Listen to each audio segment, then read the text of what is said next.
আল্লাহ রাব্বুল আলামিন কুরআনুল কারীমের মধ্যে কুরবানির বিষয়ে তিনি বলেছেন যে কুরবানি তোমরা যে দাও লা ইয়ানালাল্লাহ লুহুমুহা ওয়ালা দিমাউহা, তোমাদের এই কুরবানির পশুর লুহুমুহা এটার গোশত, ওয়ালা দিমাউহা এবং এটার রক্ত অর্থাৎ গোশত এবং রক্ত আল্লাহর কাছে এগুলি পৌঁছে না, এগুলি আল্লাহ তাআলার কাছে যায় না।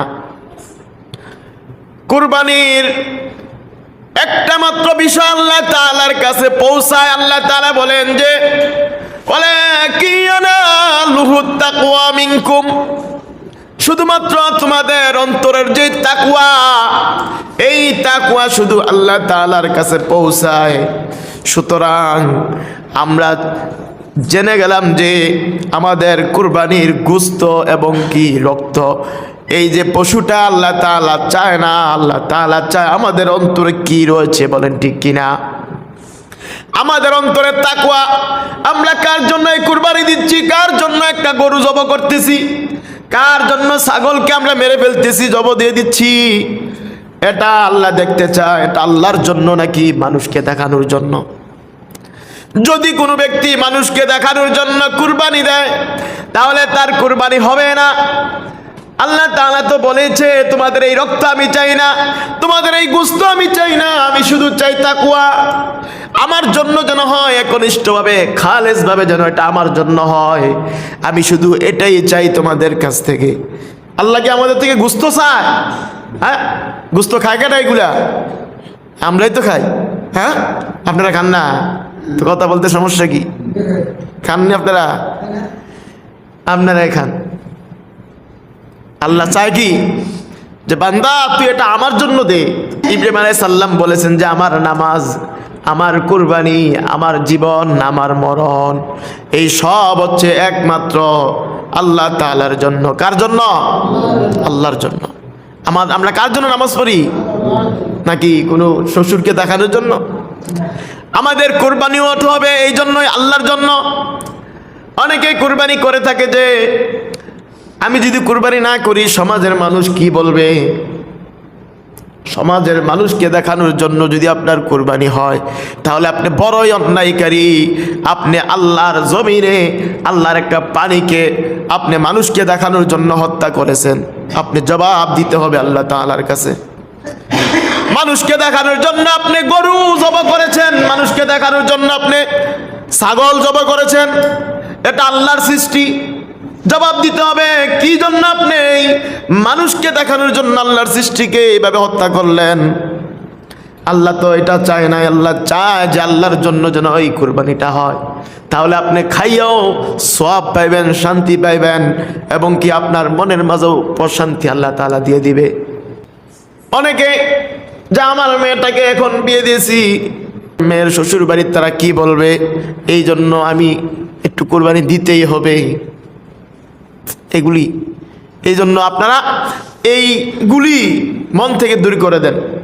সমাজ কি বলছে আমাকে, এই সমাজ দিয়ে আপনি চলতে পারেন না, সমাজ আপনার সাথে কবরে যাবে না।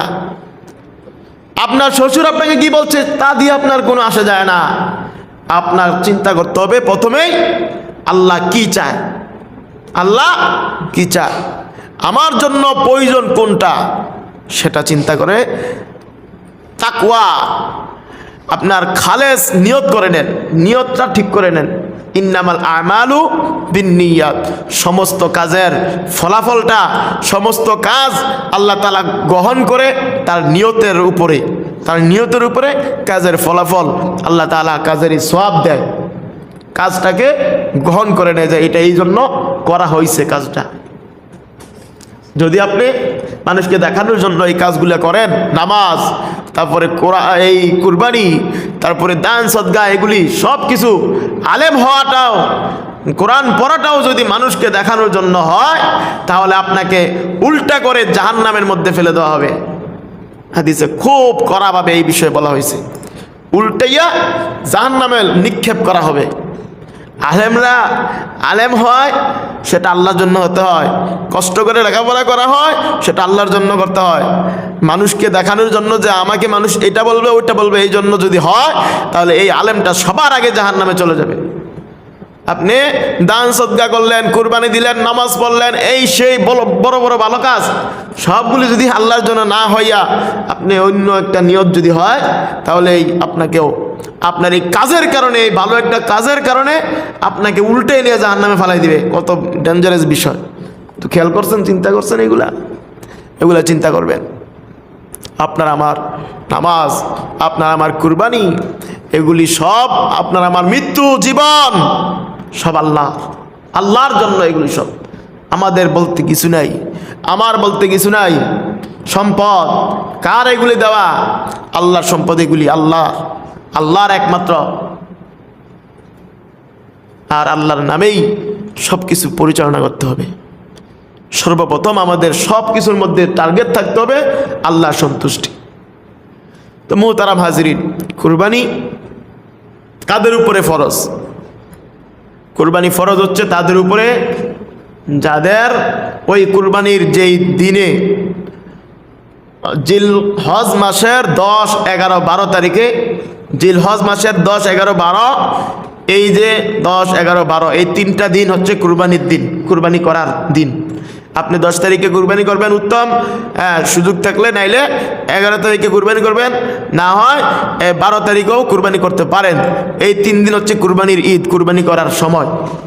তো এই 3 দিনের মধ্যে যার এই নেশাব পরিমাণ সম্পদ থাকে, অর্থাৎ 52.5 তোলা রূপার যেই 52.5 ভরি রূপার যেই মূল্য, এই পরিমাণ মূল্য যদি কারো এরকম সম্পদ থাকে, এগুলি তার যদি ওই সময় থাকে, তাহলে তার উপরে একটা কুরবানি করা হানাফি মাযহাবের মধ্যে ওয়াজিব করা হয়েছে, ওয়াজিব। এই জন্য এই ওয়াজিব কাজটা করবেন।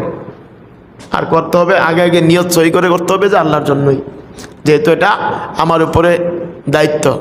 সর্বোত্তম নিয়ম হচ্ছে একা একটা কুরবানি দেওয়া। কুরবানি দেওয়াই হচ্ছে কি, নিয়মটাই হচ্ছে এটা, যে একা একটা কুরবানি দেওয়া। আপনি যদি পারেন গরু, না পারলে ছাগল, এইভাবে এগুলি একা দেওয়া হচ্ছে উত্তম। আর যদি শরিকদার হইতে চায়, যেমন একটা গরুর মধ্যে 7 জন শরিক হইতে পারে, 7 জন, সর্বোচ্চ 7 জন। তো সর্বোচ্চ 7 জন যদি শরিকদার হন, প্রত্যেকের টাকা হালাল হতে হবে। ইনকামটা, যেই টাকাটা দেওয়া হবে, এই ইনকামের এই টাকাটা হালাল হতে হবে। 1 টাকা যদি হারাম হয়, 7 জনের হালাল টাকাগুলো এই 1 টাকার সাথে যাওয়ার কারণে সব টাকাগুলো মানে একবারে ধ্বংস, কুরবানি হবে না, আর কারোর কুরবানি হবে না। আপনি যে আপনার টাকা হালাল, আপনার টাকা সঠিক, আপনি কষ্ট করে ইনকাম করেছেন হালাল টাকা দিয়ে, এবার আপনি কুরবানি দিতে গেছেন, এমন একজন লোককে আপনি এই শরিকদার করছেন যার একটা টাকা হারাম, মিথ্যা বইলে একজন থেকে টাকা আনছে, অথবা সুদে আনছে, অথবা ঘুষে আনছে, অথবা চুরি করে আনছে। হারাম হওয়ার কারণে, 1 টাকার কারণে এই যে 1 লাখ টাকার সবটাই বাদ যাবে। শুধু টাকা নয়, এবার 7 জনের মধ্যে কোনো একজনের নিয়ত যদি থাকে যে তার ওই সমাজকে দেখানো, তার ওই আত্মীয়কে দেখানো, এই সেই তার নিয়তটা যদি থাকে, ওই দিকে কাউকে দেখানোর নিয়ত যদি থাকে, এই আপনাদের সকলের টাকা হালাল থাকার পরেও নিয়ত বেমিল হওয়ার কারণে, নিয়তটা আল্লাহর জন্য না হওয়ার কারণে সকলের, আপনাদের যে 6 জনের নিয়ত ঠিক আছে, সবারটি বাদ। কেন আপনি এইটার মধ্যে কেন শরীক হইলেন? সবারগুলা বাদ। একজনের নিয়ত শুধু আল্লাহর জন্য সারা হওয়ার কারণে, মানুষকে দেখানো অথবা যেই কোনো কারণে হোক, আল্লাহকে সারা অন্য নিয়তে হওয়ার কারণে তার এই কুরবানি, সকলের কুরবানিটাই বাদ। তো এই জন্য কি উত্তম হচ্ছে একা। আপনার সমর্থ আছে, একটা খাসি দেন, একটা ছাগল দেন, কিন্তু মিল্লা জিল্লা যে দিবেন, যাদের সাথে শরিক হবেন তাদেরকে আগে বলে দিবেন তোমার টাকা ঠিক কিনা, হ্যাঁ আমাদের সকলের টাকা যেন সঠিক হয়। তারপরে বলে দিবেন যে আমাদের সকলের নিয়ত যেন সহি হয়, নিয়ত শুধু আল্লাহর জন্য যেন হয়। এটা আগে জরুরি, কুরবানি দেওয়ার আগে এগুলা জরুরি। সেই জন্য আমি এখনই এটা জরুরি মনে করছি এই বিষয়ে আলোচনা করা।